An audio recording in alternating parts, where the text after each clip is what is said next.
আজ আমরা দেখতে চলেছি 2008 সালে রিলিজ হওয়া একটি অসাধারণ মুভি, যার নাম হলো দ্য স্পাইডারউইক ক্রনিকলস। এটি মূলত একটি ফ্যান্টাসি অ্যাডভেঞ্চার মুভি, যেখানে হঠাৎ করে একটি সাধারণ ছেলে তার বাড়ির ভেতরেই পুরনো একটি বই খুঁজে পায়, আর ঘটনাক্রমে সেই বইটির মাধ্যমে ছেলেটি চলে যায় পৃথিবীর বাহিরের এক অন্যরকম দুনিয়ায়, যেখানে সবকিছু একদম স্বপ্নের মতো ছিল। এরপর সেই ছেলেটির সাথে একের পর এক যেই সকল মজার ঘটনা ঘটে, সেটা দেখলে আপনাদেরও মন ভালো হয়ে যাবে।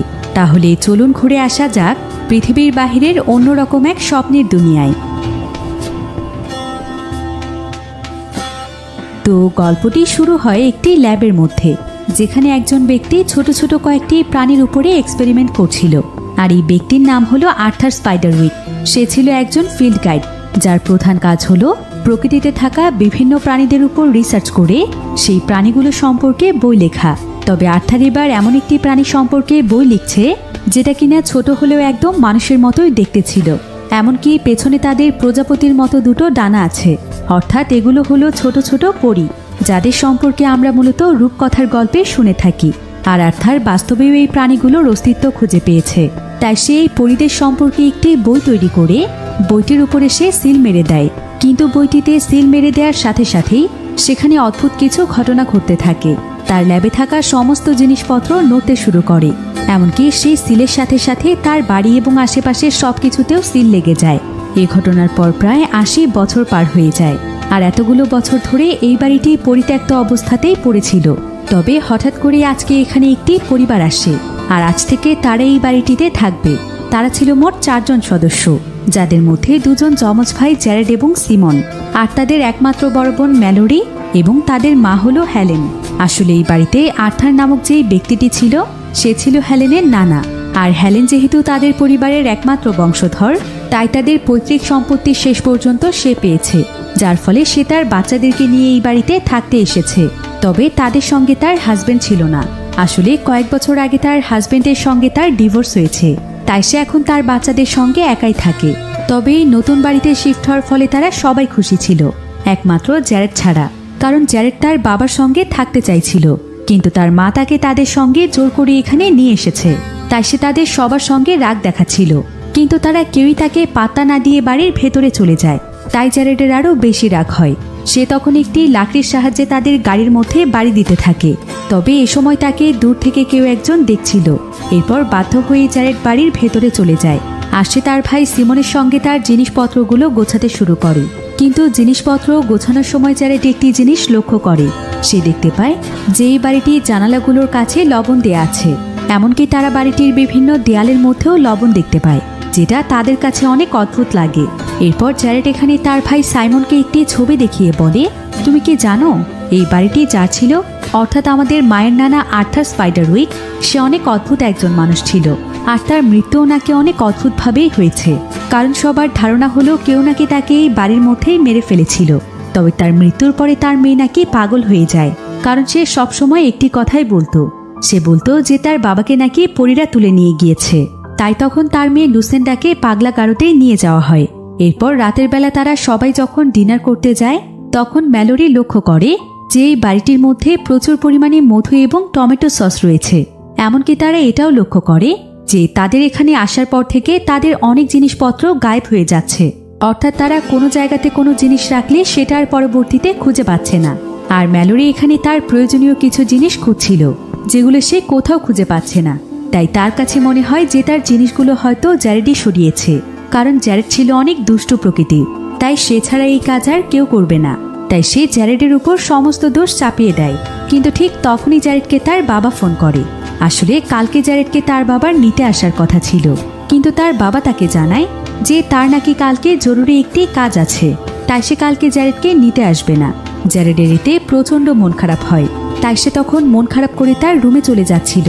কিন্তু রুমে যাওয়ার সময় সে ফ্লোরে এবং দেয়ালে কারো হাঁটার শব্দ শুনতে পায়। তাই জ্যারেড তখন বিষয়টি বোঝার জন্য সেখানকার দেয়ালে নক করে, আর অদ্ভুতভাবে দেয়ালের অপর পাশ থেকেও কেউ তাকে নক করছিল। জ্যারেড এতে কিছুটা ভয় পেয়ে যায়, তাই সে সেখানে লম্বা একটি ঝাড়ু নিয়ে আসে, আর সে সেই ঝাড়ুটির মাধ্যমে সেই দেয়ালটিকে ফুটো করে দেয়, এটা চেক করার জন্য যে দেয়ালের ভেতরে কে আছে। কিন্তু এখানে তার দেয়ালের মধ্যে ফুটো করার সঙ্গে সঙ্গেই সেই জিনিসটি সেখান থেকে দৌড়তে শুরু করে। তাই জ্যারেডও তখন অনবরত দেয়ালের মধ্যে ফুটো করতে থাকে। এদিকে এসব কিছু শব্দ শুনতে পেয়ে সেখানে জ্যারেডের মা হেলেন চলে আসে। আর জ্যারেডকে এমনটা করতে দেখে তার প্রচণ্ড রাগ হয়। সে তখন জ্যারেডকে বলে, অনেক হয়েছে, তুমি রাগ করে জিনিসপত্র ভাঙচুর করা কবে বন্ধ করবে? তোমার এসব ছেলে মানুষই আমার একদমই ভালো লাগছে না। এদিকে তাদের কথোপকথন শুনতে পেয়ে সেখানে ম্যালোরি এবং সিমনও চলে আসে। আর হেলেন তখন তাদের 3 ভাই বোনকে পুরো বাড়িটি পরিষ্কার করতে বলে সে সেখান থেকে চলে যায়। আর তার চলে যাওয়ার পর জ্যারেড তার ভাই বোনকে সেই প্রাণীটির কথা বলে যেটা তাদের দেয়ালের পেছনে রয়েছে।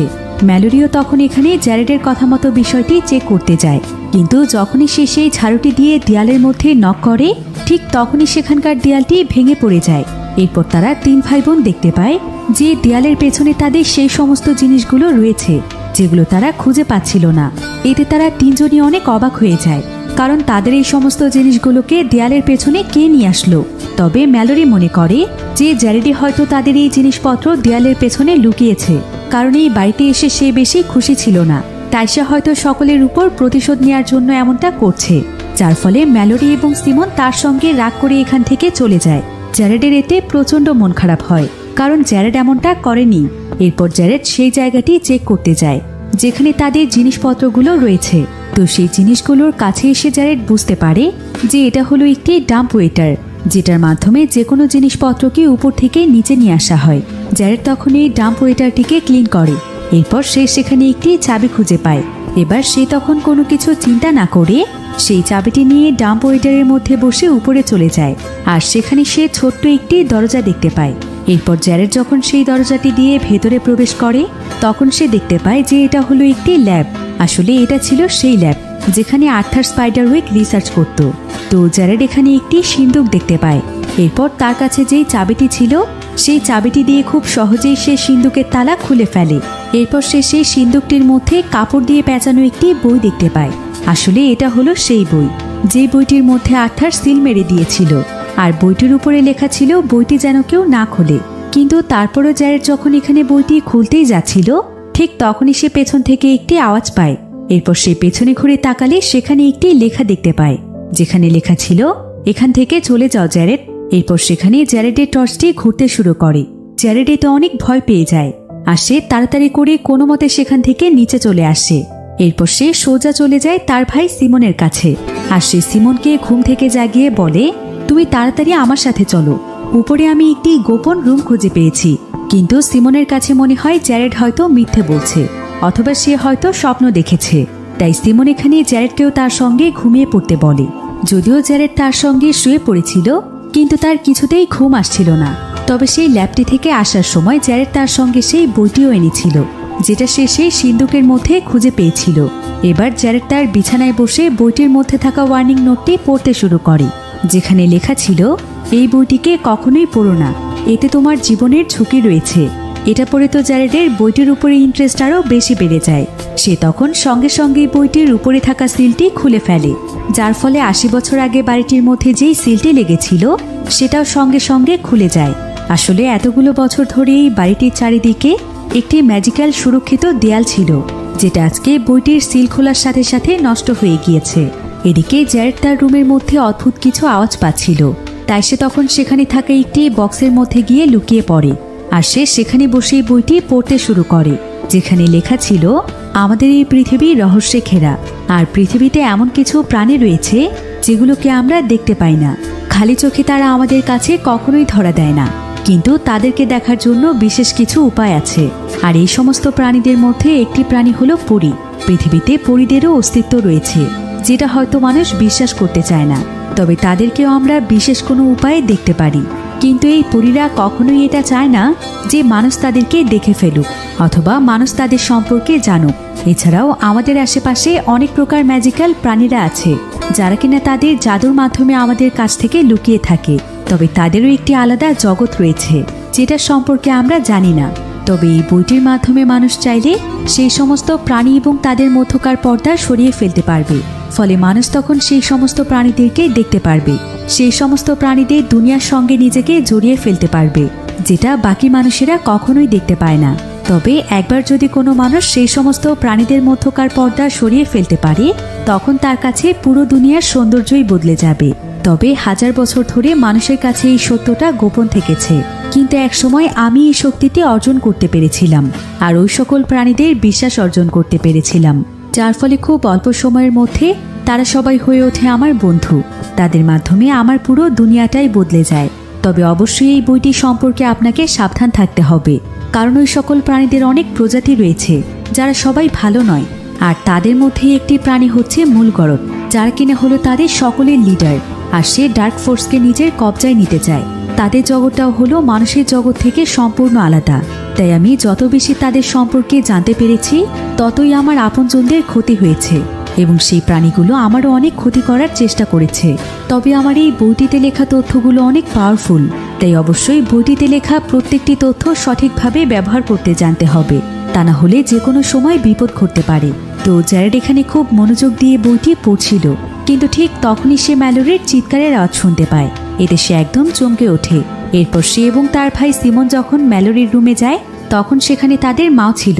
আসলে ম্যালোরি যখন ঘুমিয়েছিল, তখন তার চুলগুলো কেউ খাটের সঙ্গে বেঁধে দিয়েছে, কিন্তু সকলের ধারণা ছিল জ্যারেডই হয়তো এই কাজ করেছে, তাই তার মাও এখানে জ্যারেডকে বকা দিচ্ছিল। কিন্তু এখানে জ্যারেডের ভাই সিমন বলে, না না, জ্যারেড আপুর চুল বাঁধেনি, জ্যারেড তো রুমে বসে বই পড়ছিল। এবার পরের দিন সকালবেলা ম্যালোরি তার ভাই সিমনকে তলোয়ারবাজি শেখাচ্ছিল, কিন্তু ঠিক তখনই সেখানে জ্যারেড আসে, আর সে এখানে মাশরুম দিয়ে তৈরি একটি বর্ডার পার করে। এরপর সে তাদেরকে সেই বইটির মধ্যে একটি ছবি দেখিয়ে বলে, এই দেখো আপু, গতকাল রাতে তোমার চুলে প্রাণীটি বেঁধেছে, আর এই প্রাণীগুলো আমাদের আশেপাশেই লুকিয়ে থাকে, তবে আমরা তাদেরকে দেখতে পাই না। তুমি আসলে এই প্রাণীটির বাসা ভেঙে দিয়েছো, তাই সে রাগ করে তোমার চুল বেঁধে দিয়েছে। আর আপু, তোমার মনে আছে যে গতকালকে তুমি বাড়িতে অনেকগুলো মধু দেখতে পেয়েছিলে? আসলে এই প্রাণীটি মধু খেতে অনেক পছন্দ করে, তাই আমাদের বাড়ির মধ্যে এত মধু। কিন্তু ম্যালোরি এবং সিমন তার কোনো কথাতেই বিশ্বাস করে না, বরং তারা দুজনই তখন বাড়ির ভেতরে চলে যায়। কিন্তু ঠিক এমন সময় একটি অদৃশ্য জিনিস জ্যারেডের দিকে এগিয়ে যেতে থাকে। জ্যারেড এতে কিছুটা ঘাবড়ে যায়, আর সে সেই মাশরুম দিয়ে তৈরি বর্ডারটির ভেতরে চলে আসে, যার ফলে সেই অদৃশ্য জিনিসটি বর্ডারটির ভেতরে আসতে পারে না। এদিকে জ্যারেড সেখান থেকে দৌড়ে চলে যায়, আর তার কাছে মনে হচ্ছিল যে সেই প্রাণীটির ঘর ভেঙে দেওয়ার কারণে সেই প্রাণীটি তাদের উপরে আক্রমণ করতে চাইছে। তাই জ্যারেড তখন পুরনো কিছু জিনিসপত্রের সাহায্যে তার বাড়ির ভেতরে ছোট্ট একটি ঘর বানিয়ে দেয়, আর সে একটি ক্র্যাকারের মধ্যে অনেক বেশি পরিমাণে মধু লাগিয়ে সেটা সে সেই ঘরের মধ্যে রেখে দেয়। এরপর সে সেখানে দাঁড়িয়ে বলতে থাকে, যদি আমার আশেপাশে কেউ থেকে থাকো তাহলে এখানে চলে এসো, আমি তোমার ঘর ঠিক করে দিয়েছি, আর তোমার জন্য কয়েকটি উপহারও রেখেছি, এগুলো আমি আমার পক্ষ থেকে তোমাকে দিতে চাই। এই বলেই জ্যারেড সেখানে অপেক্ষা করতে থাকে। কিন্তু অনেক সময় পার হয়ে গেলে জ্যারেড সেখানে অপেক্ষা করতে করতে ঘুমিয়ে পড়ে, আর যখন তার ঘুম ভাঙে তখন সে তার তৈরি সেই ঘরটি চেক করতে যায়, আর সে সেখানে দেখতে পায় যে সেখান থেকে মধু এবং কয়েকটি ক্র্যাকার গায়েব হয়ে গিয়েছে, আর ঘরটির নিচেই ক্র্যাকারের গুঁড়ো পড়ে আছে, অর্থাৎ কেউ এখানে এসে ক্র্যাকারগুলো খেয়েছে। এরপর জ্যারেড তখন সেই ক্র্যাকারের গুঁড়োগুলোর পিছু করতে থাকে, আর কিছুক্ষণ পরে সে পুরনো কিছু কৌটার পেছনে ছোট্ট একটি ইঁদুরের মতো প্রাণী দেখতে পায়, যে কিনা অনেক মজা করে সেখানে ক্র্যাকার খাচ্ছিল। এমনকি এই প্রাণীটিও এখানে ভয় পেয়ে সেখান থেকে দৌড়ে পালিয়ে যায়। কিন্তু জ্যারেড তখন সেখানে বলতে থাকে, তুমি ভয় পেও না, আমি তোমার কোনো ক্ষতি করব না, তুমি আমার সামনে আসতে পারো। কিন্তু সেই প্রাণীটি তার সামনে আসছিল না। তবে কিছুক্ষণের মধ্যেই জ্যারেড বুঝতে পারে যে সেই প্রাণীটি তার সামনেই রয়েছে, তবে সে তাকে দেখতে পাচ্ছে না। জ্যারেড তখন সেই প্রাণীটিকে মধু এবং ক্র্যাকার খেতে দেয়, আর সে তাকে বলে, আমি তোমাকে দেখতে কেন পাচ্ছি না। একথা শুনে সঙ্গে সঙ্গে সেই প্রাণীটি তার সামনে চলে আসে, আর সে জ্যারেডকে বলে, আমি তোমাকে দেখা দিচ্ছিলাম না, তাই তুমি আমাকে দেখতে পাচ্ছিলে না, তবে এখন থেকে তুমি আমাকে দেখতে পাবে। আর হ্যাঁ, আমাদেরকে ব্রাউনি বলা হয়। এই প্রাণীটিকে কথা বলতে দেখে জ্যারেড অনেক অবাক হয়ে যায়, আর জ্যারেড এখানে বুঝতে পারে যে সেই বইটিতে লেখা সমস্ত কথাই সত্য। আমাদের আশেপাশে আসলেই অনেক প্রাণী রয়েছে যেগুলো সম্পর্কে আমরা জানি না।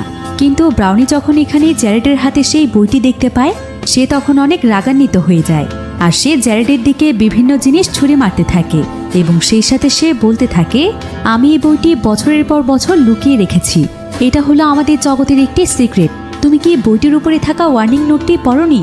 তাহলে তুমি বইটি কেন খুলেছ, আর কেনই বা বইটিকে পড়েছ? আমি এত চেষ্টার পরও আমাদের সিক্রেটটিকে গোপন রাখতে পারলাম না, শুধুমাত্র তোমার জন্য। আর ব্রাউনি এখানে এতটাই রাগান্বিত হয়ে যায় যে তার পুরো শরীর একদম সবুজ রং ধারণ করে। তাই জ্যারেড তখন তাকে শান্ত করার জন্য আবারও তাকে মধু এবং ক্র্যাকার খেতে দেয়, যার ফলে সঙ্গে সঙ্গে ব্রাউনি আবারও স্বাভাবিক হয়ে যায়। এরপর ব্রাউনি এখানে জ্যারেডকে বলে যে আর্থার স্পাইডারউইক তাকে এই বইটি দেখাশোনা করতে বলেছিল, সে তাকে এই বইটিকে সুরক্ষার দায়িত্বে রেখেছিল।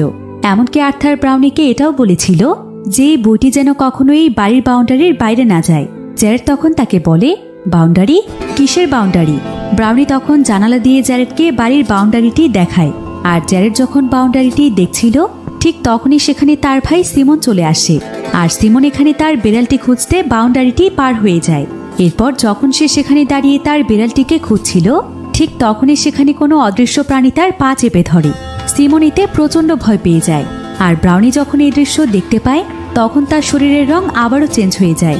আসলে সে উত্তেজিত হয়ে গেলেই তার শরীরের রং বদলে যায়। এরপর ব্রাউনি এখানে বলে যে জ্যারেডকে নাকি গবলিনরা ধরে ফেলেছে। আর গবলিনরা এখানে এ কারণেই আসতে পেরেছে কারণ জ্যারেড এই বইটিকে বাউন্ডারির বাইরে নিয়ে গিয়েছিল। এসব কথা চিন্তা করে ব্রাউনি এখানে আরো অনেক উত্তেজিত হয়ে পড়ছিল, কিন্তু জ্যারেড তাকে শান্ত হতে বলে। এরপর ব্রাউনি এখানে জ্যারেডকে একটি গোল স্টোন দেয় আর সে জ্যারেডকে সেই স্টোনটির মধ্য দিয়ে বাহিরে তাকাতে বলে। এরপর জ্যারেড যখন সেই স্টোনটির মাধ্যমে বাহিরে তাকায় তখন সেও সেখানে সেই গবলিনদেরকে দেখতে পায় যারা কিনা সিমনকে টেনে নিয়ে যাচ্ছিল। জ্যারেড তখন সঙ্গে সঙ্গে সেই বইটিকে একটি ব্যাগে ঢোকায় আর সে সিমনকে বাঁচানোর জন্য দৌড়ে সেই ব্যাগটি নিয়েই বাহিরে চলে যায়। কিন্তু ব্রাউনি তাকে বারবার নিষেধ করেছিল যে বইটিকে যেন বাউন্ডারির বাহিরে নিয়ে না যাওয়া হয়। তবে সিমনের টেনশনে জ্যারেডের এটা আর মনেই থাকে না। তবে বাহিরে অনেক খোঁজাখুঁজি করেও জ্যারেড সিমনকে কোথাও দেখতে পাচ্ছিল না, কিন্তু সে দূর থেকে সিমনের চিৎকারের আওয়াজ শুনতে পাচ্ছিল। তাই সে সেই আওয়াজের পিছু করতে করতে অনেকটাই দূরে চলে আসে। আর এভাবে করে এক পর্যায়ে সে একটি ক্যাম্পের মতো জায়গাতে চলে আসে। তবে সে সেখানে কাউকেই দেখতে পাচ্ছিল না। এরপর ব্রাউনি তাকে যে স্টোনটি দিয়েছিল সে সেই স্টোনটির মাধ্যমে সেখানে তাকায়। এরপর সে দেখতে পায় যে সেখানে প্রচুর পরিমাণে গবলিন রয়েছে আর তার ভাই সিমনকে সেখানকার একটি খাঁচার মধ্যে বন্দি করে রাখা হয়েছে। আর ঠিক এমন সময় কেউ একজন জ্যারেডকে বলে, একদম শব্দ করো না আর পা অনেক আস্তে আস্তে নড়াও। এরপর জ্যারেড যখন নিচের দিকে তাকায় তখন সে দেখতে পায় যে তার পা একটি রশির উপরে রয়েছে। এরপর জ্যারেড যখন সেখান থেকে তার পা সরায় ঠিক তখনই সেই রশির সঙ্গে বাঁধা একটি পাখি সোজা তার খাঁচায় উড়ে যায়। জ্যারেড তখন আবারও সেই স্টোনটির মাধ্যমে খাঁচার ভেতরে দেখার চেষ্টা করে। এরপর সে দেখতে পায় সেখানে একটি গবলিন রয়েছে আর এই গবলিনটির নাম ছিল হগ। হগ আসলে এখানে মূলগরদকে মারার মিশনে এসেছে, কিন্তু সে এখানে এসে ধরা পড়ে যাওয়ায় তাকে এই খাঁচার মধ্যে বন্দি করে রাখা হয়েছে। আসলে মলগরদ হলো সেই প্রাণী যে কিনা ছিল এই সমস্ত প্রাণীদের লিডার, আর যেই সমস্ত প্রাণীদেরকে তার কবজাতে নিয়ে তাদেরকে তার গোলাম বানাতে চায়। তো জ্যারেড এখানে হবগবলিনের কাছ থেকে জানতে পারে যে মূলগরদ নাকি তার পুরো ফ্যামিলিকে মেরে ফেলেছে, তাই সে প্রতিশোধ নেওয়ার জন্য এখন মূলগরদকে মারতে চায়। এরপর জ্যারেড এখানে হককে জানায় যে সে এখানে তার ভাই সিমনকে বাঁচাতে এসেছে। হক তখন তাকে বলে যে তার ভাইকে বাঁচাতে সে তাকে সাহায্য করবে যদি সে তাকে এই খাঁচা থেকে মুক্ত করে দেয়। জ্যারেড তখন সঙ্গে সঙ্গে হককে সেই খাঁচা থেকে বের করে। এরপর হক তখন জ্যারেডের চোখে একটি তরল পদার্থ স্প্রে করে দেয়, যার ফলে জ্যারেড তখন স্টোন ছাড়াই গবলিনদেরকে দেখতে পাচ্ছিল। এরপর হক এখানে জ্যারেডকে ফালতু একটি প্ল্যান বলে। সে তাকে বলে যে সে এখানে সমস্ত গবলিনদেরকে তার দিকে আকৃষ্ট করবে, আর এই সুযোগে জ্যারেড যেন মলগরদের কাছে গিয়ে তাকে একটি চাকু দিয়ে মেরে ফেলে। জ্যারেড তখন হককে বলে, তুমি কি পাগল হয়ে গিয়েছো? এভাবে কি এত শক্তিশালী প্রাণীকে মারা সম্ভব? আমাদেরকে অন্য কোনো প্ল্যান বের করতে হবে। এই বলেই জ্যারেড সোজা তার ভাই সিমনকে বাঁচাতে চলে যায়। যেটা দেখতে পায় সেখানকার পাহারায় থাকা গবলিনেরা, তাই তারা সঙ্গে সঙ্গেই তাদের লিডার মূলগরদকে সেখানে ডাকে। আর সঙ্গে সঙ্গেই সেখানে অনেক বৃদ্ধ একজন লোক চলে আসে। এদিকে জ্যারেড এবং হক সেখানে লুকিয়ে পড়েছিল। এরপর হক এখানে জ্যারেডকে বলে তার এই বৃদ্ধ রূপ দেখে তার ফাঁদে পা দিও না, সে বিভিন্নভাবে রূপ বদলাতে পারে। এরপর এই লোকটি তখন সোজা সিমনের কাছে চলে যায় আর সে সিমনকে বলে, আমার লোকেরা তোমার হাতে সেই সিক্রেট বুকটি দেখেছে যেটা এতগুলো বছর ধরে লুকোনো ছিল, সেই বইটি আমাকে দিয়ে দাও। আসলে জ্যারেড এবং সিমন যেহেতু যমজ ভাই ছিল তাই সে এখানে ভাবছিল সিমনই হয়তো জ্যারেড, কিন্তু সিমন এখানে তাকে বলে যে সে কোন বইয়ের কথা বলছে, তার কাছে কোনো বই নেই। তখন সেই বৃদ্ধ লোক অর্থাৎ মূলগরদ সঙ্গে সঙ্গে সিমনকে তল্লাশি করে। তবে সিমনের কাছে তো কোনো বই ছিল না, কিন্তু মূলগরদ তার কাছে একটি ফ্যামিলি ফটো খুঁজে পায়। এরপর মূলগরদ এখানে সিমনকে বলে, আমি তোমাকে এখন ছেড়ে দিচ্ছি, তুমি এখন তোমার বাড়িতে গিয়ে আমার জন্য সেই বইটি নিয়ে আসবে। আর যদি তুমি বইটি আমাকে এনে না দাও তাহলে আমি তোমাকে সহ তোমার পুরো পরিবারকে মেরে ফেলবো। এরপর মূলগরদ তখন সিমনকে সেখান থেকে ছেড়ে দেয়। সিমন তখন দৌড়ে সেখান থেকে চলে যায়। এদিকে হগ এবং জ্যারেড তখনও সেখানে দাঁড়িয়ে ছিল।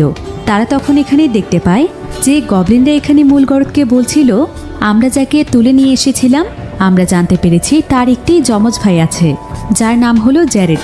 নিশ্চয়ই সেই বইটি জ্যারেডের কাছেই আছে, আর আমরা ভুল করে সিমনকে ধরে নিয়ে এসেছি। মূলগরদ তখন তাদের সবাইকে বলে, তোমরা সবাই মিলে যেভাবেই হোক সেই বইটি আমাকে এনে দেবে।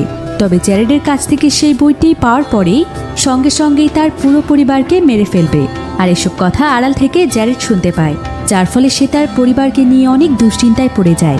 এরপর জ্যারেড সেখান থেকে দৌড়ে তার ভাই সিমনের কাছে চলে যায়। সিমন তখন জ্যারেডকে বলে, তোমার কাছে যেই বইটি রয়েছে সেই বইটি আমাকে দিয়ে দাও, আমি মূলগরদকে সেই বইটি দিয়ে দেব, তা না হলে আমাদের পরিবারের সবাইকে সে মেরে ফেলবে। কিন্তু জ্যারেড কিছুতেই মূলগরদকে বইটি দিতে চাইছিল না, যার ফলে সেখানে তাদের দুই ভাইয়ের মধ্যে ঝগড়া শুরু হয়ে যায়। কিন্তু ঠিক তখনই সেখানে মূলগরদের গবলিনেরা চলে আসে, আর তারা জ্যারেডের কাছে সেই বইটি দেখতে পায়, যার ফলে তারা তখন তাদের দুই ভাইয়ের উপর আক্রমণ করতেই যাচ্ছিল। কিন্তু সঙ্গে সঙ্গে জ্যারেড এবং সিমন দৌড়ে তাদের বাড়ির দিকে যেতে থাকে। তবে যখনই তারা তাদের বাড়ির কাছে চলে আসে ঠিক তখনই কয়েকটি গবলিন সিমনকে ধরে ফেলে, আর তারা সিমনের পায়ের মধ্যে কামড়ও দেয়, যেটা দেখতে পেয়ে জ্যারেড তখন সঙ্গে সঙ্গেই সিমনকে টেনে সেই বাউন্ডারির ভেতরে নিয়ে আসে, যার ফলে গবলিনরা তখন আর সেই বাউন্ডারি পার হতে পারে না। তবে ঠিক এমন সময় সেখানে তাদের বোন ম্যালোরি চলে আসে, আর ম্যালোরি ছিল বাউন্ডারির বাইরে। তাই জ্যারেড তখন চিৎকার করে ম্যালোরিকে বাউন্ডারির ভেতরে আসতে বলে, কিন্তু ম্যালোরি ভাবছিল জ্যারেড দুষ্টুমি করছে, তাই সে বাউন্ডারির ভেতরে আসছিল না। আর ঠিক এমন সময় তার উপরে গবলিনেরা আক্রমণ করে। এদিকে জ্যারেডের কাছে যে স্টোনটি ছিল, জ্যারেড তখন স্টোনটি ম্যালোরিকে দিয়ে সেই স্টোনটির মধ্য দিয়ে দেখতে বলে। আর ম্যালোরি যখন স্টোনটি দিয়ে বাইরে তাকায় সেও তখন গবলিনদেরকে দেখতে পায়, যার ফলে সে তখন তার হাতে থাকা তলোয়ারটির মাধ্যমে সেই গবলিনগুলোর মোকাবেলা করতে শুরু করে। আর ঠিক তখনই সঙ্গে সঙ্গেই জ্যারেড ম্যালোরিকে বাউন্ডারির ভেতরে নিয়ে আসে, আর এখন তারা তিনজনই সেই গবলিনদের হাত থেকে সুরক্ষিত। তবে এই সমস্ত জিনিসগুলো দেখতে পেয়ে ম্যালোরিও এবার জ্যারেডের কথায় বিশ্বাস করে। এদিকে সিমন তার পায়ে অনেক আঘাত পেয়েছিল, তাই জ্যারেড এবং ম্যালোরি তার পায়ের মধ্যে মেডিসিন লাগিয়ে দিয়ে তারা দুজন মিলে তাদের বাড়ির ছাদে চলে যায়। আর সেখানে গিয়ে তারা দেখতে পায় যে তাদের বাড়ির বাউন্ডারির বাইরে শত শত গবলিনেরা চলে এসেছে, কিন্তু তারা বাউন্ডারি ক্রস করতে পারছে না। ম্যালোরি এতে অনেক দুশ্চিন্তায় পড়ে যায়, আর সে জ্যারেডের উপর প্রচণ্ড রাগ করে।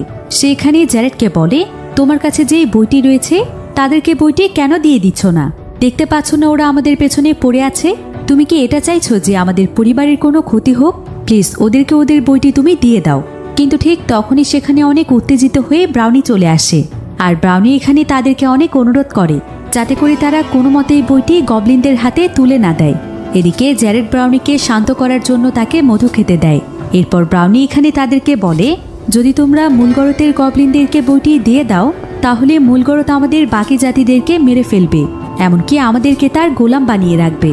জ্যারেড এবং ম্যালোরি তখন সিদ্ধান্ত নেয় যে তাহলে তারা বইটিকে আগুন দিয়ে পুড়িয়ে দেবে। তাই তারা সোজা বাইরে চলে যায়, আর বর্ডারের ভেতরে তারা আগুন জ্বালিয়ে গবলিনদের সামনেই বইটিকে আগুনের মধ্যে দিয়ে দেয়। তবে এমন সময় আবার মূলগরদ সেখানে কাকের রূপ নিয়ে এসেছিল। এদিকে বইটিকে জ্বলন্ত আগুনের মধ্যে দিয়ে দিলেও সঙ্গে সঙ্গে সেখানকার আগুন নিভে যায়, আর বইটি সেখানে কিছুই হয় না। এদিকে গবলিনদের লিডারের নাম ছিল রেড ক্যাপ। তো রেড ক্যাপ এখানে সিদ্ধান্ত নেয় যে যতক্ষণ পর্যন্ত তারা বইটি না পেয়ে যাচ্ছে ততক্ষণ পর্যন্ত তারা এই বাউন্ডারির বাইরেই দাঁড়িয়ে থাকবে। এরপর ম্যালোরি এখানে জ্যারেডকে বলে, আমাদের এখন কি করা উচিত? ওরা যদি এভাবেই বাইরে দাঁড়িয়ে থাকে তাহলে আমাদেরকে তো বাড়িতেই বন্দি থাকতে হবে, আর এক পর্যায়ে দেখবে আমরা লুসিন্ডা আন্টির মতো পাগলি হয়ে যাব। আসলে লুসিন্ডা হলো আর্থার স্পাইডারউইকের মেয়ে, যাকে কিনা পাগলা গারদে একসময় বন্দি রাখা হয়েছিল। তো লুসিন্ডার কথা শুনে জ্যারেড তখন ম্যালোরিকে বলে, আমাদের লুসিন্ডা আন্টির কাছে যাওয়া উচিত, কারণ সে নিশ্চয়ই এই বইয়ের ব্যাপারে অনেক কিছু জেনে থাকবে। এরপর জ্যারেড সেখানে লুসিন্ডার কিছু তথ্য খুঁজে পায়, আর সেখানে লুসিন্ডার অ্যাড্রেসও দেয়া আছে। তারা তখন লুসিন্ডার কাছে যাওয়ার সিদ্ধান্ত নেয়, কিন্তু এখন তাদের বাইরে যাওয়াটা অনেক বিপজ্জনক, কারণ তাদেরকে চারিপাশ থেকে গবলিনরা ঘিরে ফেলেছে। তবে ব্রাউনি এখানে তাদের দুজনকে জানায় যে এই বাড়িটির একটি গোপন রাস্তা আছে, আর সে সেই রাস্তা সম্পর্কে জানে, কিন্তু সেই বইটিকে কোনোভাবেই বাউন্ডারির বাইরে নিয়ে যাওয়া যাবে না, কারণ এতে করে বইটি গবলিনদের হাতে চলে যেতে পারে। তাই জ্যারেড তখন সেই বক্সটির মধ্যে আবারও বইটিকে তালা দিয়ে দেয়, আর সেটার চাবি সে রাখতে দেয় ব্রাউনিকে। এরপর ব্রাউনি এখানে তাদেরকে জানায় যে তাদেরকে একটি টানেলের নিচ দিয়ে যেতে হবে, আর সেই টানেলটি শেষ হবে সোজা একদম লুসিন্ডার বাসার সামনে। তো ম্যালোরি এবং জ্যারেড তখন সেই রাস্তা দিয়ে যাওয়ার জন্য বেরিয়ে পড়ে। তবে সিমন তার পায়ে আঘাত পাওয়ার কারণে তারা তাদের সাথে সিমনকে নেয় না। তবে বাড়ি থেকে তাদের বের হওয়ার আগে সিমন ম্যালোরির জন্য সেই পাথরটির সাহায্যে একটি দূরবীন তৈরি করে, যাতে করে ম্যালোরি সেই প্রাণীদেরকে দেখতে পারে। এদিকে সিমন চলে যায় গবলিনদের মনোযোগ নষ্ট করতে, আর ম্যালোরি এবং জ্যারেড দৌড়ে সেই টানেলের দিকে যাচ্ছিল। কিন্তু তারপরও গবলিনরা তাদেরকে দূর থেকে দেখতে পায়। তবে কোনো মতে তারা দুই ভাই বোন সেই টানেলের মধ্যে ঢুকে পড়ে। অন্যদিকে সিমন তার বাড়ির মধ্যে কয়েকটি কাগজ খুঁজে পায়, যেটার মাধ্যমে সে জানতে পারে যে টমেটোর মাধ্যমে গবলিনদের শরীর জ্বলে যায়, আর ভিনেগারের মাধ্যমে তাদের মনোযোগ নষ্ট হয়, এবং লবণ ছিটিয়ে দিলে তাদের চোখ অন্ধ হয়ে যায়। তাই সিমন এখানে চিন্তা করে যে সমস্ত উপকরণ দিয়ে যদি সে সস তৈরি করে, তাহলেই গবলিনদেরকে সেই সসের মাধ্যমে মোকাবেলা করা সম্ভব। তবে এ ব্যাপারে আরও কিছু তথ্য পাওয়ার জন্য সিমন সেই বক্সের মধ্য থেকে সেই বইটিকে বের করতে যায়, কিন্তু সে দেখতে পায় যে বক্সের মধ্যে কোনো বই নেই, কারণ জ্যারেড তখন বইটি তার সঙ্গে নিয়ে গিয়েছিল। এরপর ব্রাউনি এবং সিমন সেখানে টমেটো, ভিনেগার এবং লবণের সাহায্যে সেখানে অনেকগুলো টমেটো সস তৈরি করে। অন্যদিকে জ্যারেড এবং ম্যালোরি কোনো মতে লুসিন্ডার বাড়িতে পৌঁছে যায়, যেখানে লুসিন্ডা তার বাড়ির বারান্দায় বসেছিল। তবে ম্যালোরি এবং জ্যারেড এখানে লুসির কাছে অনেক ছোট ছোট কয়েকটি পরী দেখতে পায়, যেগুলো দেখতে অনেক সুন্দর ছিল। এরপর জ্যারেড এখানে লুসিন্ডাকে সেই বইটি দেখায়, আর সে সেই সমস্ত ক্রিয়েচারদের ব্যাপারে লুসিন্ডার কাছে আরও তথ্য জানতে চায়। লুসিন্ডা তখন তাদের দুজনকে বলে, আমার বাবা আর্থার তখন এই সমস্ত প্রাণীদের উপরেই রিসার্চ করত, তাই আমি ছোট থেকেই পরীদের ব্যাপারে জানতাম। কিন্তু আমার বাবা যখন এই সমস্ত ব্যাপারে রিসার্চ করে, তখন এক পর্যায়ে সে জানতে পারে যে সে যে সিক্রেটটি সম্পর্কে জানতে পেরেছে, সেটা যদি একবার মূলগরজ জানতে পারে, তাহলে এই সিক্রেটগুলোকে কাজে লাগিয়ে সে পৃথিবীর সবচাইতে পাওয়ারফুল প্রাণীতে পরিণত হবে। আর সে তখন সমস্ত প্রজাতির প্রাণীসহ পুরো পৃথিবীকেই তার দখলে নিয়ে নেবে। তাই সেই সময় আর্থার অনেক রিসার্চের মাধ্যমে মাশরুম দিয়ে তার বাড়ির আশেপাশে একটি বর্ডার তৈরি করে, যেটা গবলিনরা কখনোই পার হতে পারবে না। আর সেই বর্ডারের মধ্যেই সে তার বইটিকে সিল মেরে বন্ধ করে রেখে দেয়, যাতে করে মূল গরদ কখনোই এখানে আসতে না পারে। তবে সেই সময় লুসিন্ডা সেই বর্ডারের কথা জানতো না, তাই সে হঠাৎ করে একদিন খেলতে খেলতে বর্ডারের বাইরে চলে যায়, যার ফলে গবলিনরা তার উপরে হামলা করে। আর এটা দেখতে পেয়ে আর্থার তখন দৌড়ে তার মেয়েকে বাঁচাতে চলে যায়, আর লুসিন্ডাকে বাঁচাতে গিয়ে সে তখন বর্ডারের বাইরে চলে যায়। কিন্তু ঠিক তখনই সেখানে শত শত পরীরা চলে আসে। এরপর সেই পরীরা তখন সঙ্গে সঙ্গে আর্থারকে তাদের সঙ্গে নিয়ে যায়। আসলে পরীদের অস্তিত্ব একটি সিক্রেট ছিল, যেটা আর্থার তার বিভিন্ন রিসার্চের মাধ্যমে জানতে পেরেছে। তবে পরীরা এটা কখনোই চায় না যে পৃথিবীর কোনো মানুষ তাদের অস্তিত্ব সম্পর্কে জানুক, তাই তারা আর্থারকে তাদের সঙ্গে তাদের দেশে নিয়ে যায়। আর সেদিনের পর থেকে আর্থার কোনোদিনও আর পৃথিবীতে ফিরে আসেনি। এদিকে লুসিন্ডা এখানে জ্যারেড এবং ম্যালোরিকে বলছিল যে সে তখন তার বাবাকে খুঁজতে জঙ্গলের দিকে চলে যায়। তবে ঠিক সেই সময় তার উপর গবলিনরা হামলা করেছিল, যার ফলে সে তার হাতে অনেক ব্যথাও পায়। যদিও সে কোনো মতে তার বাড়িতে ফিরতে পেরেছিল, কিন্তু তখন পুলিশ এসে তার কাছে তার বাবার ব্যাপারে জিজ্ঞাসাবাদ করে। আর সে তখন পুলিশদেরকে বলেছিল যে তার বাবাকে পরীরা নিয়ে গিয়েছে, আর জঙ্গলের মধ্যে গবলিনরা তার উপরে হামলা করেছিল। তবে লুসিন্ডার এসব কথা শুনে পুলিশেরা মনে করেছিল যে বাবাকে হারানোর শোকে লুসিন্ডা হয়তো পাগল হয়ে গিয়েছে, তাই তাকে সেই সময় পাগলাগারদে পাঠিয়ে দেওয়া হয়েছিল। এসব কথা শুনে জ্যারেড এবং ম্যালোরির লুসিন্ডার জন্য অনেক খারাপ লাগে, কিন্তু তারা তখন তার কাছে জানতে চায় যে এরপরে কি পরীরা অথবা গবলিনরা তাকে খোঁজেনি। লুসিন্ডা তখন তাদেরকে জানায়, আমি আমার বাবার তৈরি সেই বই কোনোদিনও পড়িনি, তাই পরীরা অথবা গবলিনরা আমার আর কোনো ক্ষতি করেনি। আর বর্ডারের বাইরে যাওয়ার পর গবলিনরা আমার উপর এ কারণে আক্রমণ করেছিল, কারণ তারা ভেবেছিল আমি হয়তো সেই বইটি সম্পর্কে জানি। এবার লুসিন্ডা জ্যারেডকে বলে, তবে এখন তোমার উপর অনেক বড় বিপদ রয়েছে, কারণ তুমি সেই বইটিকে পড়েছ, আর তুমি গবলিন, পরী এই সমস্ত প্রাণীদের ব্যাপারে সবকিছু জেনে গিয়েছ, তাই তারা এখন তোমার পেছনে লেগে গিয়েছে। তাই যদি এখন তুমি নিজেকে এবং তোমার পরিবারকে বাঁচাতে চাও, তাহলে তোমাকে যেভাবেই হোক আমার বাবা আর্থারকে খুঁজে বের করতে হবে, কারণ সেই হলো একমাত্র মানুষ যে কিনা এই বইটিকে নষ্ট করতে পারবে। সে ছাড়া কারো পক্ষে এই বইটিকে নষ্ট করা সম্ভব নয়। কিন্তু জ্যারেড এখানে লুসিন্ডাকে বলে, আর্থারকে তো অনেক বছর আগেই নিয়ে যাওয়া হয়েছে, এতদিনে তো তার বয়স 125 বছর হয়ে যাওয়ার কথা, তাহলে নিশ্চয়ই সে এতদিনে মারা গিয়েছে। কিন্তু লুসিন্ডা তাকে বলে, না না, বাবা এখনো মারা যায়নি, কারণ তাকে তো পরীরা তাদের দুনিয়ায় নিয়ে গিয়েছে, আর পরীদের দুনিয়ায় কেউ কখনো এত তাড়াতাড়ি মারা যায় না। তো তারা এখানে এই সমস্ত ব্যাপারেই কথা বলছিল। কিন্তু ঠিক তখনই সেখানকার জানালা দিয়ে একটি গবলিন চলে আসে আর সে জ্যারেডের কাছ থেকে সেই বইটি ছিনিয়ে নেওয়ার চেষ্টা করে।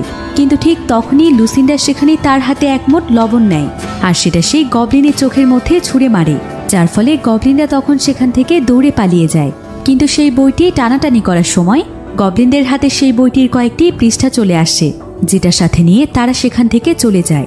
এরপর জ্যারেড এবং ম্যালোরি লুসিন্ডার বাড়ি থেকে তাদের বাড়িতে চলে আসে আর বাড়িতে আসার সঙ্গে সঙ্গেই তারা দেখতে পায় যে এখন তাদের বাড়ির আশেপাশে একটিও গবলিন নেই। তারা সবাই এখান থেকে চলে গিয়েছে। কিন্তু ব্যাপারটি ম্যালোরির কাছে অনেক সন্দেহজনক মনে হয়। ম্যালোরি তখন জ্যারেডকে বলে, নিশ্চয়ই গবলিনদের কিছু একটা পরিকল্পনা চলছে, তা না হলে তারা এখান থেকে গেল কোথায়। আর ঠিক এমন সময় তাদের কাছে হক চলে আসে। হক হলো সেই গবলিন যাকে জ্যারেড খাঁচা থেকে মুক্ত করে দিয়েছিল। তো এবার জ্যারেড তখন হগের কাছে মূলগরত এবং তার সঙ্গীদের খবর জানতে চায়। হক তখন তাকে বলে যে গবলিনরা সেই বইটির কয়েকটি পৃষ্ঠা পেয়েছে আর সেই পৃষ্ঠাগুলোর মাধ্যমে মূলগরত জানতে পেরেছে যে সেই বর্ডারটি তারা কিভাবে পার করবে, কারণ সেই পৃষ্ঠাতে সেই পদ্ধতি লেখা আছে। তাই মূলগরত এবং তার সমস্ত সঙ্গীরা প্রস্তুতি নিচ্ছে আর যত তাড়াতাড়ি সম্ভব তারা তোমার বাড়িতে আক্রমণ করবে, তোমাকে সহ তোমার পুরো পরিবারকে ধ্বংস করে দেবে। তাই যা কিছু করার তাড়াতাড়ি করতে হবে। একথা শুনে তারা সবাই অনেক দুশ্চিন্তায় পড়ে যায়। তবে তারা এটা বুঝতে পারে যে যেভাবেই হোক এখন আর্থারকে তাদেরকে খুঁজে বের করতে হবে, তা না হলে মূলগরতের হাত থেকে বাঁচা সম্ভব নয়। তাই তারা তখন চিন্তা করতে থাকে যে কিভাবে তারা আর্থারের কাছে পৌঁছবে। এরপর তারা তখন আর্থারের লেখা সেই বইটি পড়তে শুরু করে, কারণ যদি সেখানে তারা প্রয়োজনীয় কোনো তথ্য পেয়ে যায় তো সেই বইটি পড়ে তারা একটি প্রাণীর কথা জানতে পারে। আর এই প্রাণীটি ছিল আর্থারের পোষা প্রাণী এবং সেই প্রাণীটির নাম হলো গ্রিফিন, যাকে একটি বিশেষ ছন্দ পড়ে ডাকলে সে সেখানে চলে আসে। তাই ম্যালোরি এবং জ্যারেড তখন সেই বইতে লেখা ছন্দ অনুযায়ী গ্রিফিনকে সেখানে ডাকতে থাকে, যার ফলে সত্যি সত্যি সেখানে গ্রিফিন চলে আসে। এরপর তারা তিন ভাই বোন গ্রিফিনের পিঠে চড়ে আর গ্রিফিন তখন তাদেরকে পৃথিবীর বাইরের অনেক দূরের একটি জগতে নিয়ে যায়, যেখানে সবকিছু একদম স্বপ্নের মতো ছিল। আশেপাশে নানা ধরনের পরীরাও রয়েছে। তো গ্রিফিন সেখানে অনেক আলাদা আলাদা জগৎ পেরিয়ে তাদের তিনজনকে নিয়ে আর্থারের কাছে চলে আসে। আর আর্থার এখনো ঠিক আগের মতোই রয়েছে। এমনকি আর্থার এটা জানতো না যে পৃথিবীতে অলরেডি 80 বছর পার হয়ে গিয়েছে। এমনকি তার কাছে মনে হচ্ছিল যে তার মেয়ে লুসিন্ডা এখনো ছোটই আছে। এদিকে এই পরীদের রাজ্য এতটাই সুন্দর ছিল যে পরীদের গুনগুন গান শুনে সিমন এবং ম্যালোরি অন্য এক জগতে হারিয়ে যায়। তাই আর্থার তখন জ্যারেডকে তার কান বন্ধ করে তার সঙ্গে আসতে বলে আর সে আর্থারকে সমস্ত কিছু খুলে বলে। এমনকি সে আর্থারকে বইটি সেখানে নষ্ট করে দিতে বলে, কিন্তু আর্থার এতে রাজি হচ্ছিল না। বরং সে তাকে বলে, তুমি কি জানো যে এত রিসার্চ করে বইটি তৈরি করতে আমার কত কষ্ট হয়েছে? এটা আমার সারা জীবনের পরিশ্রমের ফল, আর তুমি এই বইটিকে নষ্ট করে দিতে বলছো? তবে আর্থার যখন এখানে বইটি খুলে দেখে তখন সে দেখতে পায় যে এটা তো তার সেই বইটি নয়, বরং এটা অন্য একটি সাধারণ বই, যেটা হয়তো ব্রাউনি বদলে দিয়েছে। কারণ ব্রাউনি কিছুতেই এটা চায় না যে জ্যারেড এই বইটি নিয়ে কোথাও যাক, কারণ এতে করে গবলিনরা বইটি পেয়ে যেতে পারে। এবার জ্যারেড এখানে আর্থারকে বলে, সেই সময় একটি গবলিন এই বইটি আমার কাছ থেকে নেয়ার চেষ্টা করেছিল, আর এতে করে সে তখন বইটির কয়েকটি পৃষ্ঠা পেয়ে যায়, যেটা সে সোজা মূলগরতকে দিয়ে দেয়। ফলে মূলগরত সেই বর্ডার পার করার উপায় জানতে পেরেছে, আর সে চাঁদ ওঠার আগেই আমাদের বাড়ির বাউন্ডারি ভেঙে ফেলবে, কারণ আপনার বইতে সেই নিয়মই লেখা আছে যেটা মূলগরত জেনে ফেলেছে। আর ওই সময় আমার মা বাড়িতে আসবে, আমার মাকে আমার বাঁচাতে হবে। এই বলে জ্যারেড যখন সেখান থেকে চলে যাচ্ছিল তখন আর্থার তাকে বলে, তুমি এখন চাইলেই পরীদের সামনে দিয়ে এখান থেকে যেতে পারবে না, কারণ তুমিও এখন তাদের সম্পর্কে সবকিছু জেনে ফেলেছো। তাই আমাকে তারা যে কারণে আটকে রেখেছে সেই একই কারণে তারা তোমাকেও আটকে রাখবে। তাই আমি এখানে পরীদেরকে আমার দিকে আকৃষ্ট করছি, এই সুযোগে তোমরা এখান থেকে চলে যাও। এরপর জ্যারেড সেখানে তার কাছে গ্রিফিনকে ডাকে। অন্যদিকে আর্থার সেই পরীদেরকে নিজের দিকে আকৃষ্ট করে, আর এই সুযোগে জ্যারেড এবং তার ভাই বোন গ্রিফিনের পিঠে চড়ে সোজা পৃথিবীতে চলে আসে। তবে তারা একটি জায়গাতে লুকিয়ে তাদের বাড়ির পরিস্থিতি দেখছিল। তারা এখানে দেখতে পায় যে গবলিনরা তাদের বাড়ির বর্ডারটি ভাঙতে শুরু করেছে। আর ঠিক এমন সময় সেখানে তাদের মা হেলেন চলে আসে। তারা তিনজন তখন তাড়াতাড়ি তার মায়ের গাড়ির সামনে এসে সেই গাড়িতে চড়ে সোজা তাদের গাড়িটি বর্ডারের ভেতরে নিয়ে আসে। এরপর তারা ভেতরে এসে লবণ, ভিনেগার এবং টমেটো সংগ্রহ করছিল। এদিকে জ্যারেড এখানে হেলেনকে সেই স্টোনটির সাহায্যে গবলিনদেরকে দেখায়, যার ফলে তার মা এখন তাদের সমস্ত কথা বিশ্বাস করে। এরপর সেও তখন গবলিনদেরকে মারার জন্য তাদেরকে সাহায্য করছিল। সে তাদের বাড়ির সমস্ত প্রবেশ পথে লবণ ছড়িয়ে দেয়। অন্যদিকে জ্যারেড এবং তার ভাই বোন প্রচুর পরিমাণে সস তৈরি করতে থাকে, যাতে করে তারা সমস্ত গবলিনদেরকে হারাতে পারে। এগুলো করতে করতে সন্ধে হয়ে যায়। এরপর আকাশে যখন চাঁদ ওঠে তখন তাদের বাড়ির বর্ডারের প্রোটেকশন খুলে যায়, যার ফলে সমস্ত গবলিনরা বর্ডারগুলোকে পার করতে পারছিল। তবে এখানে তারা জানালার কাছে লবণ রেখে দেয়। গবলিনরা তখন বাড়িটির বেসমেন্টের নিচ দিয়ে বাড়ির ভেতরে প্রবেশ করতে থাকে। অন্যদিকে জ্যারেড এবং বাকি সবাই ছুরি এবং সস নিয়ে রেডি হয়েছিল। আর ঠিক তখনই বেসমেন্টের নিচ থেকে গবলিনরা তাদের ফ্লোর ভেঙে উপরে চলে আসে, যার ফলে জ্যারেড এবং বাকি সবাই তাদের উপরে সস দিতে থাকে। কিন্তু তারা সংখ্যায় এতটাই বেশি ছিল যে তারা কেউই তাদের সঙ্গে পেরে উঠছিল না। আর এমন সময় সেখানে মূলগরত চলে আসে, যার ফলে তারা সবাই মিলে তাদের বাড়ির কিচেনে লুকিয়ে পড়ে। আর সেখানে গিয়ে তারা তাদের সমস্ত সসগুলোকে একসাথে সংগ্রহ করে। তারা সবাই মিলে কিচেনের ওভেনের মধ্যে সমস্ত সসগুলোকে ঢুকিয়ে দেয়। এরপর তেলের সাহায্যে তারা রান্নাঘরে অনেকগুলো লাইন তৈরি করে সবাই মিলে একটি জায়গাতে লুকিয়ে পড়ে। আর যখন সমস্ত গবলিনরা কিচেনের ভেতরে চলে আসে তখন তারা একটি লাইটারের মাধ্যমে সেখানে আগুন জ্বালিয়ে দেয়, যার ফলে কিচেনের ওভেনও ব্লাস্ট হয়ে যায়। আর সমস্ত সসগুলো এসে পড়ে গবলিনদের শরীরে, যার ফলে সেখানকার প্রত্যেকটি গবলিন গলে মারা যায়। আর ঠিক এমন সময় সেখানে আসল বইটি নিয়ে ব্রাউনি চলে আসে, কারণ তাদের বইটি এখন সম্পূর্ণ সুরক্ষিত। কিন্তু ঠিক এমন সময় তাদের বাড়ির দরজায় কেউ একজন নক করে। আর দরজা খোলার পর জ্যারেড দেখতে পায় যে এটা হলো তার বাবা রিচেট। তো রিচেট এখানে সবাইকে বলে এখানে এগুলো কি হচ্ছে। জ্যারেড তখন তার বাবাকে জানায় যে সবকিছু এই বইটির মাধ্যমেই শুরু হয়েছে। রিচেট তখন জ্যারেডের কাছে বইটি দেখতে চায়, কিন্তু জ্যারেড তখন রিচেটকে বলে আগে তুমি আমাকে সেই কথাটি বলো যেটা আমার সঙ্গে দেখা হওয়ার পর তুমি বলতে চেয়েছিলে। রিচেট তখন জ্যারেডকে বলে আমি তোমাকে এটাই বলতে চেয়েছিলাম যে আমি তোমাকে অনেক ভালোবাসি। কিন্তু জ্যারেড তখন সেখানে রং অ্যান্সার বলে রিচেটের গলার মধ্যে ছুরি ঢুকিয়ে দেয়, যার ফলে সেখানে তারা সবাই ভয় পেয়ে যায়। কিন্তু ঠিক তখনই দেখা যায় যে এটা আসলে জ্যারেডের বাবা রিচেট ছিল না, বরং এটা হলো মূলগরত, যে কিনা তার বাবার রূপ নিয়ে বইটি নিয়ে যেতে এসেছিল। তাই জ্যারেড তখন বইটি নিয়ে কোনো মতে ডাম্প ওয়েটারের মধ্যে ঢুকে যায়, কিন্তু মূলগরত তখন একটি সাপের রূপ ধারণ করে। এতে করে খুব সহজেই সে ডাম্প ওয়েটারের মধ্যে ঢুকে যায়। এদিকে জ্যারেড সেই ডাম্প ওয়েটারের মাধ্যমে সোজা তাদের বাড়ির ছাদে চলে আসে, তবে তার পিছু পিছু মূলগরতও চলে এসেছিল। আর ঠিক তখনই জ্যারেড সেই ছাদ থেকে পড়েই যাচ্ছিল, কিন্তু মূলগরত তাকে ধরে তার কাছ থেকে বইটি নেওয়ার চেষ্টা করে। তবে জ্যারেড তখন বাহিরে হককে দেখতে পায়, তাই সে তখন বইটিকে সোজা হগের দিকে ছুঁড়ে মারে। কিন্তু সেই বইটি মাটিতে পড়ার আগেই মূলগরত একটি পাখির রূপ নিয়ে সেই বইটিকে ধরে ফেলে। আর এই সুযোগে হক সোজা গিয়ে মূলগরতকে খেয়ে ফেলে, কারণ সে তো এখন ছোট্ট একটি পাখির রূপে ছিল। আর এভাবেই সেখানে মূলগরতের মৃত্যু হয় এবং হগও তার পরিবারের হত্যার প্রতিশোধ নিতে পারে। এদিকে জ্যারেড এবং তার পরিবারও এখন সম্পূর্ণভাবে সুরক্ষিত। আর হক তো এখানে খুশিতে ড্যান্স করছিল, কারণ অবশেষে সে কিনা মূলগরতকে গিলেই খেয়ে ফেলেছে। এর চাইতে ভালো তো তার কাছে কিছুই হতে পারে না। এবার পরের দিন সকালে তারা সবাই মিলে লুসিন্ডাকে তাদের বাড়িতে নিয়ে আসে। তবে হঠাৎ করেই তারা বাইরে তাকিয়ে দেখতে পায় যে পরীরা সেখানে আর্থারকে নিয়ে এসেছে। তবে আর্থার এখানে তাদেরকে জানায় যে বইটি এখন সম্পূর্ণভাবে সুরক্ষিত, তাই সে এখানে আসতে পেরেছে। কিন্তু সে এখানে থাকতে পারবে না, কারণ এখানে থাকলে তার বয়স 125 বছরেই কনভার্ট হয়ে যাবে, যার ফলে পৃথিবীতে তার আর কোনো অস্তিত্বই থাকবে না। সে শুধু তার মেয়ে লুসিন্ডাকে একবার দেখতে এসেছে।